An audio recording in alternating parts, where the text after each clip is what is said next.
The latest thinking on ADHD includes the topic of executive functioning as being related to ADHD and possibly actually being the core functions or deficits in the disorder.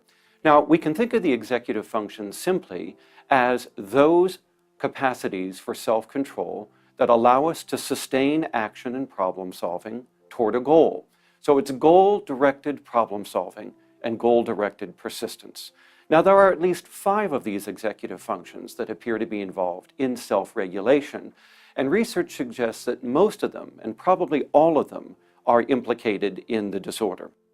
The first of these is the ability to inhibit your behavior, to stop what you're doing in order to allow the other executive functions to be able to take over and guide your behavior toward the future. The second is the ability to use visual imagery, often called nonverbal working memory.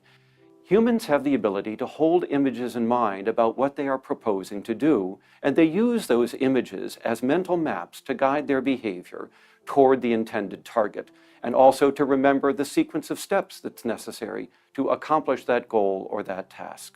Out of this executive ability also comes our sense of hindsight, foresight, and overall our subjective sense of time. So we would expect all of these to be impaired by the disorder, and so they seem to be. The third executive ability is the ability to talk to yourself in your mind as a form of self-guidance. From sunup to sundown, all of our waking moments include a voice in our head that we use not just to converse with ourselves, but also to give ourselves instructions and even to question ourselves when we face a novel situation or a problem.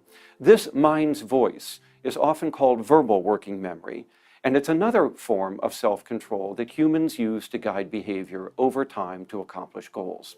Now, the fourth executive ability is the ability to control our own emotions and with it, our motivations.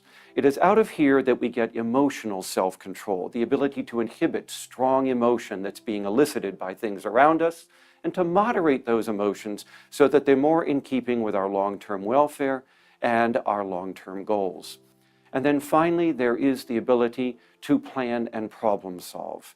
This executive function involves mental play, the ability to manipulate information in mind in order to discover novel combinations that might serve to overcome obstacles toward our goals and allow us to accomplish our tasks and goals as we aim our behavior toward the future.